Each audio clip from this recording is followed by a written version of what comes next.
Hey guys, how are we? Well, I'm trying to shoot a video, but I think it's time for everyone to knock off work around here, and there's so many bikes and cars on the road, it's virtually impossible. Anyway, so really good response to that last video that I put up yesterday in regards to coping with loss. I wasn't sure how that would go, but it looks like it's been well received and appreciated, so I'm happy. Interesting events overnight in regards to a young human rights activist, Drew Pavlou, and I just wanted to touch on that and sort of go through what's happened and how he could have avoided that situation altogether. Okay, so basically he was detained in London out the front of the Chinese embassy. When he was arrested, he was not given the reason why. He was denied access to an attorney. He was also denied access to consular assistance, both of which are very, very major issues, particularly in regards to policing and international affairs. And they're certainly not standard protocols. The other thing that I found particularly interesting is that he was interviewed, well, they're calling it interviewed, I call it an interrogation. And he was interrogated at 4 a.m. in the morning after being left to wallow in a jail cell without knowing the charges being laid against him. So he made a major blunder, and that was, he thought, well, I'm innocent, I've not done anything, and he cooperated with the investigation.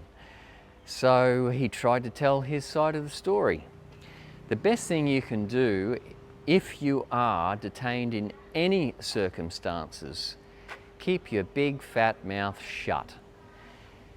What you want is access to an attorney, and you are only required to give your name, your age, and your address, and a form of ID if requested. Give him your driver's license or your passport. That's all that you're required to do, and it's the best thing to do. The problem is that when you start trying to cooperate, oftentimes you will actually incriminate yourself. And in this guy's situation, he didn't even know what he was up against. So apparently someone had hacked his mobile phone, sent an email to the Chinese embassy threatening to blow them up, and you can tell it's actually been written in broken English. Whoever wrote it is terrible at English. So that might be a saving grace, but I mean, he's really up against it. He's in big trouble, and it's a lot of work to try and prove your innocence. Now, let's go through a few things here. So the situation is, when you go through security with your laptop or your mobile phone, what you want to do is turn them off. And the reason why is because your password is held in your RAM, your random access memory. That password will de-encrypt the content on your hard drive. If you go through security, either through a scan or any security at all, they can take an image of your hard drive without even knowing it. If your computer is turned off, they won't have access to your password because it won't be stored in your RAM when your computer is turned off. So turn your computer off and turn your phone off. Now, there is a program called Pegasus 2. It's developed by a company in Israel called NSO Group. NSO Group have produced Pegasus now to a point where it does not even need to be manually downloaded onto your phone. So typically what would happen in the past is that someone sends you an email and you click on the email, and then all of a sudden it's downloaded the executive file or the exe file, and then it downloads all the software off the internet. That's what MBS did to Jeff Bezos a couple of years back.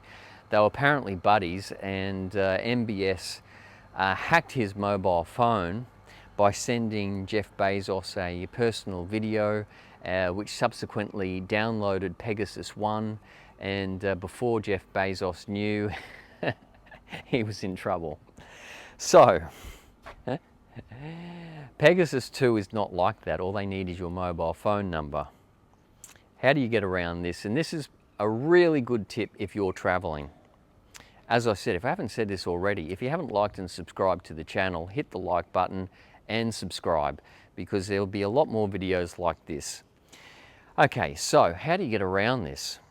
Well, if you're going to travel overseas, you want to keep your mobile phone number. So the easiest way to do that is to get onto a service like Google Voice. Google Voice will allow you to transfer your current mobile phone number to your Google Voice account. It costs about $20, I think.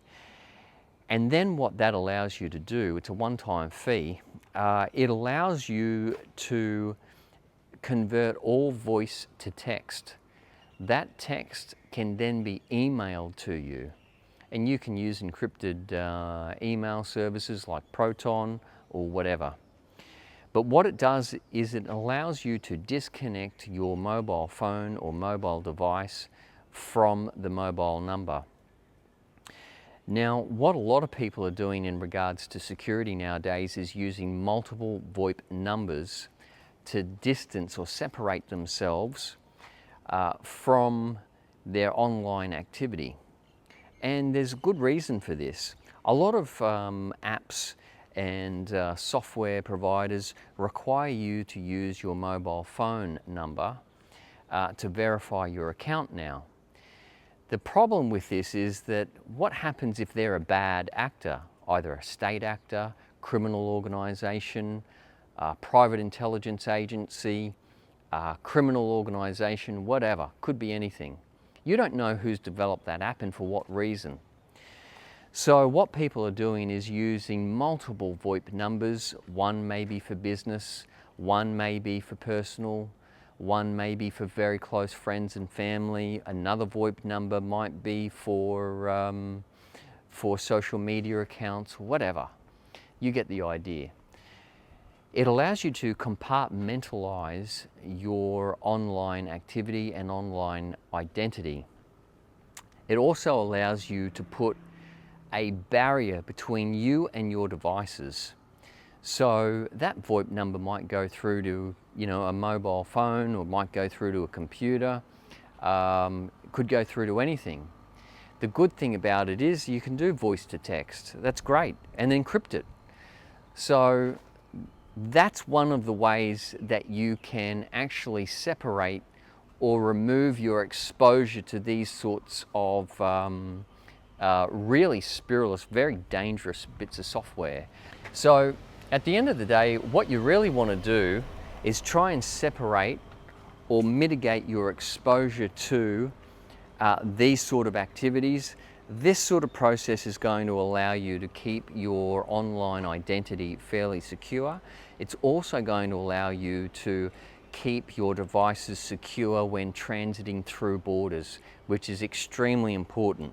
And quite frankly, most people are never going to have to worry about this sort of stuff.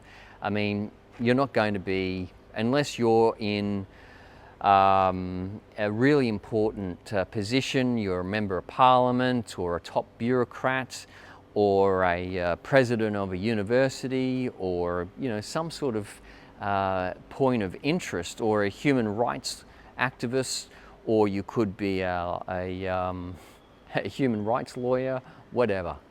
It just allows you to put that point of separation between you and your digital devices, your digital life, and keep yourself a little bit secure. While I remember, if you suspect that your device is actually infected with Pegasus 2, this software is extremely sophisticated. And what you can do is actually just turn your mobile phone off, leave it in the top drawer for a week, and the software will actually tell that it's not being used. The mobile phone is not being used anymore. And it will actually uninstall the software to try and maintain the privacy. It's just insane. Anyway, guys, I hope you're well. It's a crazy world that we're living in, and you know, you just got to try and stay safe, haven't you? Anyway, as I said, if you haven't liked and subscribed to the channel, do me a favor, hit the like and subscribe button, and yeah, I'll chat with you soon. All right, guys.